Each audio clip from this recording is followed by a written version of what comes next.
The plains were a page of burnt gold, and the evening sky wrote letters of fire across it. Dust floated like quiet snow, and the wheat's dry heads whispered together the way churchgoers do when the hymn fades. In the middle of that hushed country stood a boy in a torn blue shirt, his hands pressed together in a prayer that had been repeated so many times it felt like the only way to keep his heart beating. He was maybe 12. His cheeks were streaked with dirt, and the sun had browned his arms until you could not tell where soil stopped and skin began. Beside him stood a little girl in a sky-blue dress holding a cloth doll against her chest. The doll's smile was stitched, permanent and brave. The girl's was not. Her name was Lily. The boy's was Mateo. Kneeling a few yards away, hat in hand, was a man whose face had been carved by sun, wind, and years of chores that never fully ended. He had the quiet of a person who had buried things: dogs, fences, seasons, hopes.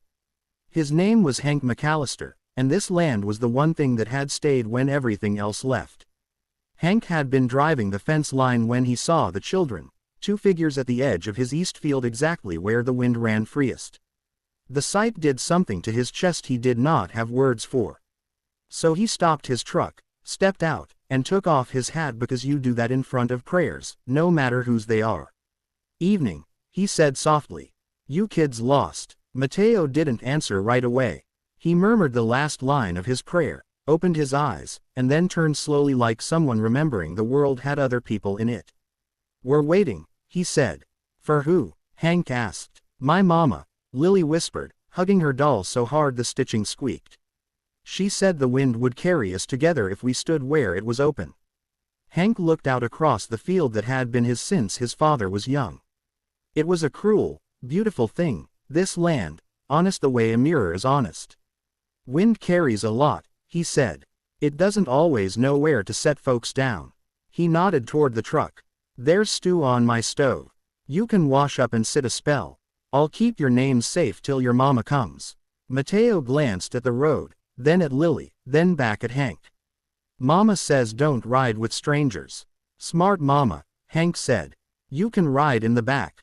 If you say stop, I stop. No questions." The boy studied him for a long breath, the way a grown man might. Then he nodded. "I'm Mateo. This is Lily. Rosie is the doll." "Pleased to meet all three," Hank said, and he meant it.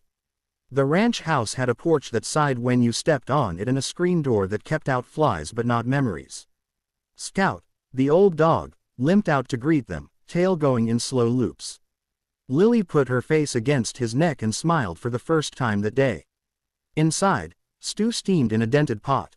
Lily ate with two hands and perfect manners. Mateo ate slowly, eyes half closed as if taste itself were a dangerous luxury. Hank set out a second round without asking. When they were done, he found clean shirts in a drawer that still held his grown son's 8th grade life, a trophy ribbon, a rock shaped like a heart, a baseball card. He didn't open the last envelope. He never did. They slept heavy and safe that night. Lily on the couch with the dog as pillow, Mateo in the spare room under a quilt older than anyone present. Hank lay awake longer than usual, counting the small sounds a house makes when it is deciding whether to keep going.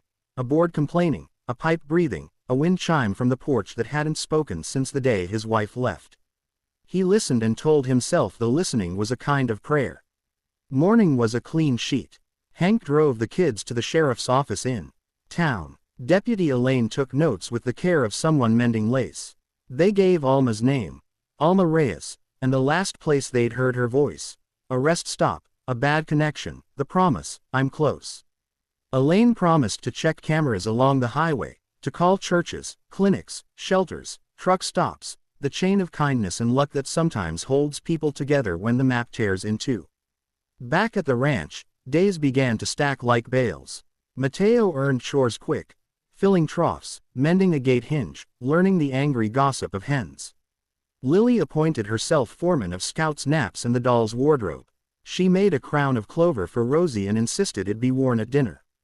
Hank found himself smiling in rooms he'd walked through stone-faced for years. Every evening, Mateo returned to the edge of the field. He faced the wind and pressed his hands together and prayed. He never asked for riches, never for revenge on the landlord who had told them the room was needed for someone more stable.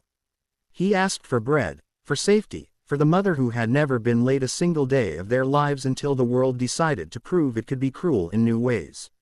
On the fourth day, Deputy Elaine called. They'd found Alma's bag near a frontage road 2 towns over, bus schedule, $5, a change purse stitched with lilies. No phone. A trucker swore he'd given a limping woman a ride to a church with a sign that promised potluck and welcome. No one at the church remembered clearly. Storms make faces blur. But the pastor, a woman with rough hands and kind eyes, pressed a card into Hank's, said, "Wednesday night supper. No questions. Bring the kids." A storm rolled in that night as if summoned by the card. The sky argued with itself. The power hiccuped and went dark. They ate peanut butter on bread and listened to the roof earn its pay. At one point Mateo stood and said he needed to pray where the wind could hear. Hank went with him to the barn. Rain turned to silver curtains against the gap in the doors. Mateo prayed. Hank didn't listen for words. He listened for what was behind them. A boy teaching hope to stand on legs that felt too thin. "Do you think God hears faster in storms?" Mateo asked when he was done. "I think storms make honest things louder," Hank said, and the answer surprised him with how true it felt. Wednesday came. The church basement smelled like coffee and wet coats. People lined up with casseroles named for the person who was most famous for bringing them. Hank watched the door the way Mateo did. Every time it opened, hope leapt, then settled back. Lily knocked over lemonade and apologized in 3 different ways. The pastor knelt to her level and said, "We all spill sometimes, sweetheart."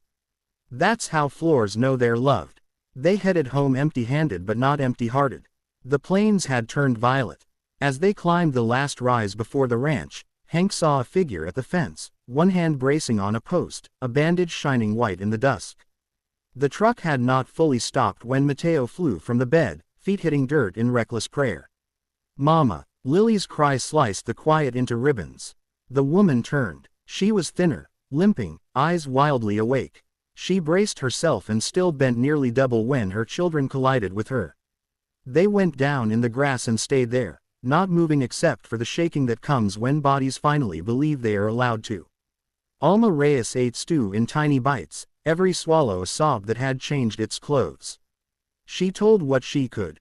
A kind driver going the wrong way, a phone forgotten, a storm, a church where the basement felt like a ship, a woman pressing a map into her hand, too much road and not enough foot. She had followed the wind because that was the last instruction she'd given her children and she wasn't going to break the rule. Hank set a pair of old crutches near her chair. He didn't say, "I've kept them since I tore my knee when the bull found the hole in the fence." He didn't say much at all. He fetched blankets, adjusted the old heater, and pretended not to see the moment when Alma, after tucking the children onto the couch, slid her hand over the threadbare armrest and quietly thanked it for holding up something tired one more night. On the porch later, Alma and Hank sat with the silence that only exists between strangers who have been welded into kin by trouble. "I owe you," Alma began. "No," Hank said. "You just came back to your kids. That pays every debt I know. We can't stay long," she said, eyes on the field. "A person should not take root where they haven't planted. Roots happen while you're deciding," he said. "You're welcome here till your mind is made." Days became gentler not because the world had softened but because they held one another against it. Alma took a morning job at the diner. Tips were thin, but she brought home pancakes when the cook burnt too many and called it inventory control. Lily started school and came back with words like chrysalis and cafeteria. She taught them to Rosie, who learned quickly and never forgot. Mateo learned to wrap wire tight around a post so the fence sang a straight note. Hank taught him to check water by taste and sky by smell. Mateo taught Hank how to pray with hands open instead of clenched. Neither said who learned the more difficult thing. Some hurts didn't leave, they just got quieter. Hank still woke sometimes to a room that felt too big for one man. Alma still limped on heavy weather days. Mateo still went to the field at sunset, though his prayers changed color, from frantic blue to steady amber. Lily still spoke to Scout like he was a person who had sworn confidentiality. Deputy Elaine came by on Fridays for coffee inspections that also involved pie. She brought news along the long thread of kindness that had led Alma back. The trucker found, the pastor remembered, the storm tracked, the highway measured in small mercies. She told Lily her drawing of a sheriff's star was regulation perfect. She told Hank he was allowed to be happy in a house that had seen sorrow, there wasn't a quota system on joy. Harvest came. The field went from humming promise to singing yield. Hank hired 2 extra hands. Alma packed lunches that tasted like weekends. Mateo rode the combine's small seat and watched wheat flow like coins into the bin. Every night, exhausted and dusty, they ate on the porch. Every night, the wind lifted a little and ran its fingers through the chimes. Hank had not heard those chimes since the afternoon his wife left for a city that did not forgive grief. Now the chimes spoke one small syllable, stay. But a story that begins with a boy praying is not honest if it ends without a test. Tests came quiet. The pump at the north well failed. Repairs cost what the checking account did not want to give. A coyote found the chicken coop door carelessly latched. Lily cried 3 tiny funerals into Scout's fur. Alma's old injury flared, shifts grew heavier, and one afternoon she came home pale and trembling, the way a person looks when pain has drawn an arrow in them and left it there. Hank fixed what he could. The pump, the coop, the schedule. What he could not fix he carried, and what he could not carry he set on the porch between his boots and told the wind it could take its share. That night, when Mateo went to the field, Hank went with him. They stood together. The horizon went orange the way old Mercy does. Sometimes I hate praying, Mateo said. Feels like I'm asking and somebody polite keeps nodding and forgetting. Sometimes I hate the land, Hank said. It takes and the ledger never balances.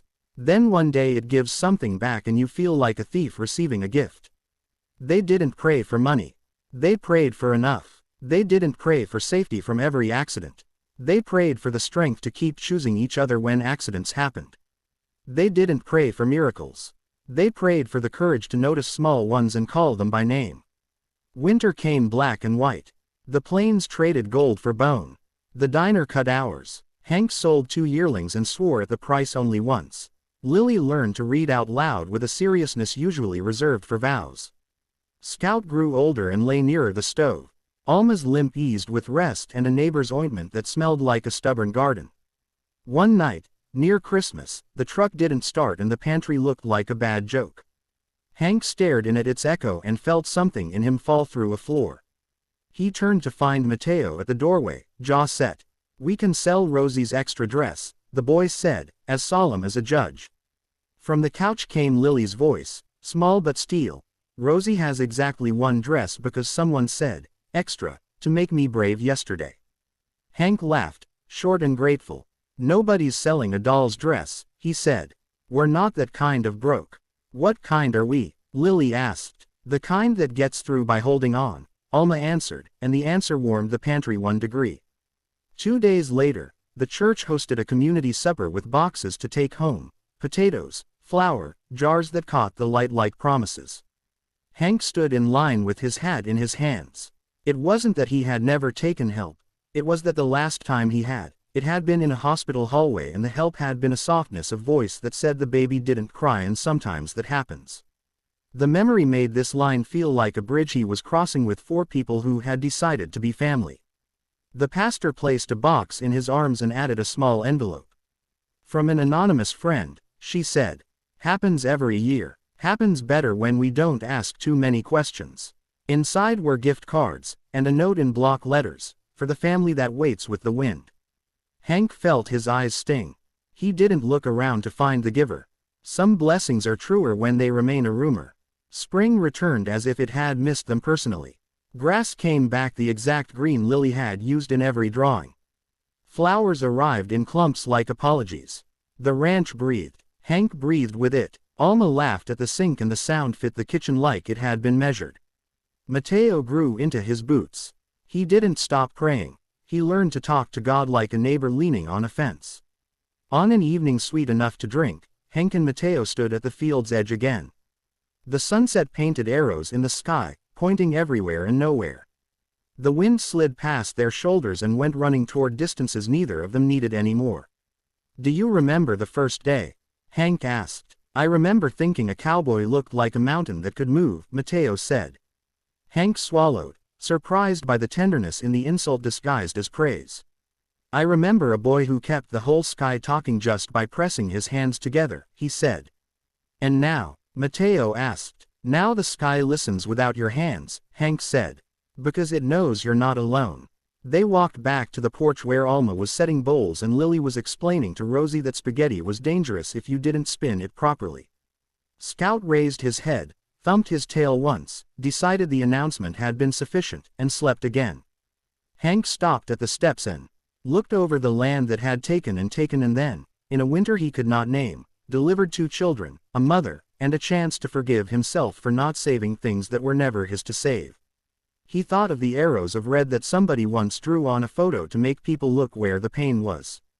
He thought how the wind had drawn arrows better, no ink, no noise, just the gentle pressure of direction until they found one another. He went inside. They ate. They argued about who had more sauce on their chin.